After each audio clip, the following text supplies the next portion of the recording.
Have you ever been caught in a blizzard? That feeling of being completely cut off from the world, snow piling up, wind howling like a hungry wolf. It can be cozy, sure, but it can also be the perfect setting for a nightmare. Tonight, we're diving into 3 chilling stories from people who found themselves trapped in a winter storm, not just with the cold, but with a terrifying human threat. These aren't just spooky tales. They're stark reminders of how quickly isolation can turn deadly. Let's start with Sarah's story. She was living alone in a small house on the outskirts of town. One night, a massive snowstorm hit, knocking out the power and blanketing everything in an eerie silence. Sarah was curled up with a book and a flashlight when she heard it, a faint crunching sound from outside, getting closer. She dismissed it as a branch falling, but then came a thud against her back door. Her heart hammered in her chest. Peeking through the curtains, she saw a dark figure, a man, trying to force the lock. Panic set in.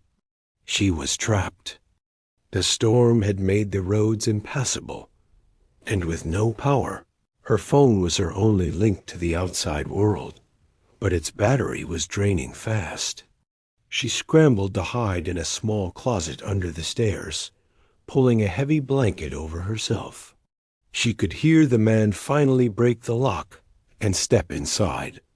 He called out her name. Chills ran down her spine.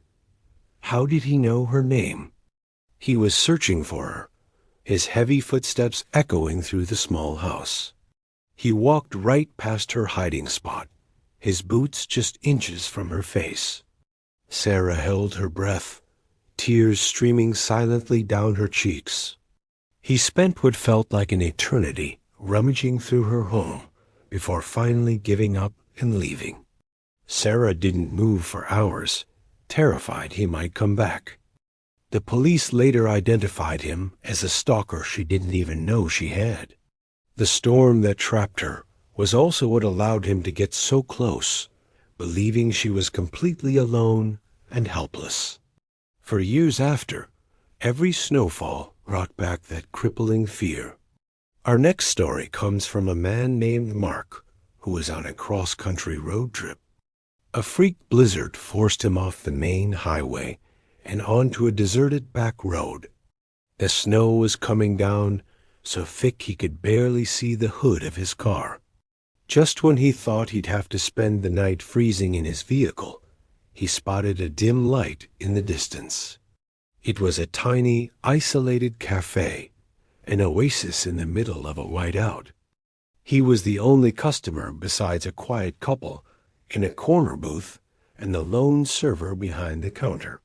The atmosphere was tense.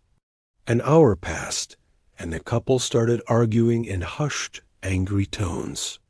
Suddenly, the man stood up, pulled something from his coat, and in a swift, brutal motion, he attacked the woman. Mark was frozen in shock. Before he could even process what he just witnessed, the server screamed, and the attacker turned his cold, hard gaze on Mark. He was the only other witness. Pure adrenaline kicked in. Mark bolted out the door, fumbling for his keys as he sprinted to his car. The engine roared to life, but as he tried to pull away, he felt a sickening lurch. The tires just spun. He looked in his rearview mirror and saw the man running toward him, a tire iron now in his hand. He'd slashed his tires. Mark slammed the car into gear, flooring it, the wheels barely catching a grip on the icy ground. He managed to fishtail his way back onto the road, driving on rims for nearly a mile before his car finally gave out. He ran the rest of the way, stumbling through the deep snow, not daring to look back until he saw the flashing lights of a snowplow in the distance. He was safe, but the image of what he saw in that cafe and the feeling of being hunted in that desolate, snowy landscape has never left him. Our final story is from a delivery driver named Leo. He worked late nights, often taking jobs in rural areas. One winter evening, a call came in for a delivery deep in a national forest, miles down a winding, unplowed road. The pay was unusually high, which should have been a red flag, but Leo needed the money. As he drove deeper into the woods, the snow got heavier, and his GPS signal died. He was relying on the customer's increasingly bizarre and specific text message directions. Turn left at the fallen oak tree.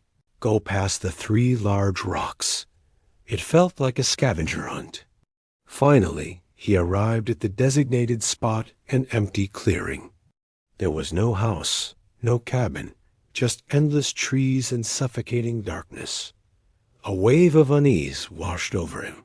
He called the customer, who answered and said, "Just wait there. I see you." But there was no one.